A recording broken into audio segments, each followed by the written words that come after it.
tests pa kaming ginawa kay Mr. Guevara. At naapektuhan na nga ng gamot na itinurok sa kanya ang kanyang nervous system. May mga muscles din siyang napuruhan. Kasama na dito yung mga muscles sa kanyang panga. Ito ngayon nagiging dahilan kung bakit nahihirapan siyang magsalita ng maayos.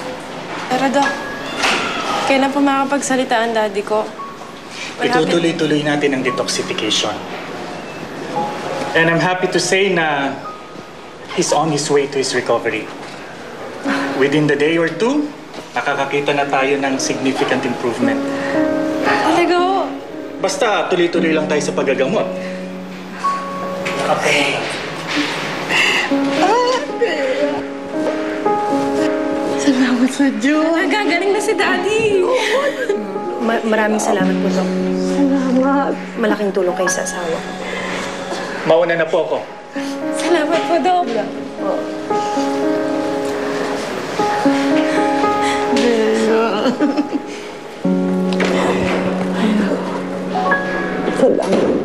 Salamat po.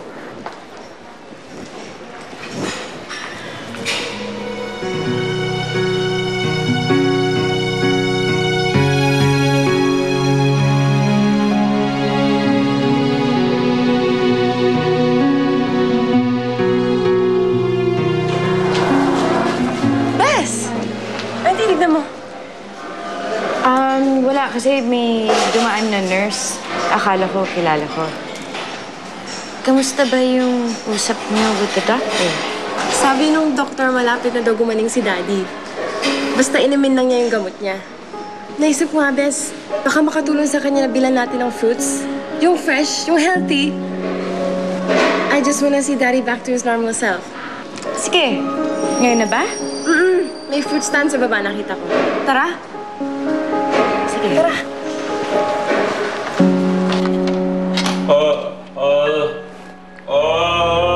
Hindi ba lalapitan ang asawa mo?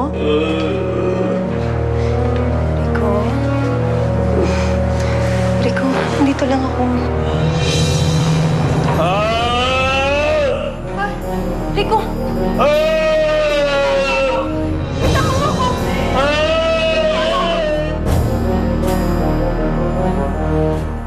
Ate, 5 po nito.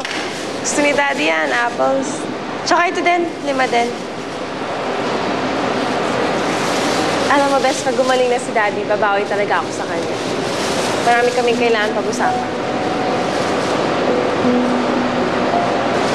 Best, okay ka lang?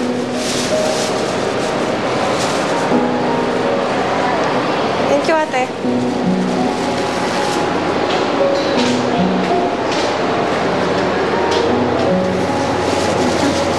Bes, alam mo ba kung bakit nasa ospital si Darwin? Nakita ko na naman siya kanina.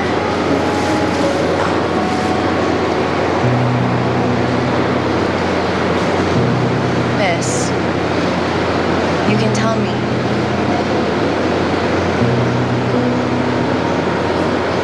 Nagkita kami ni Darwin sa probinsya, hindi sinadya. Doon pala siya nagbebenta ng mga fertilizers nila. Siya nga tumulong kay Lola, magprotesta sa mga land grabbers. Doon siya nabaril. What? Nandun ka ba nung nabaril siya? Bes, did you help him?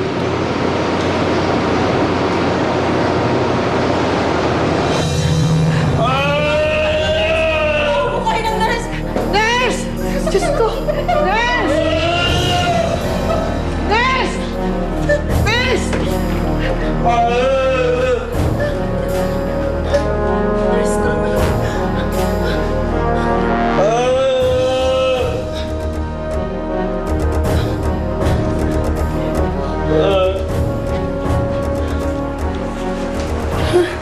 Nakakatulog muna po siya for a few hours.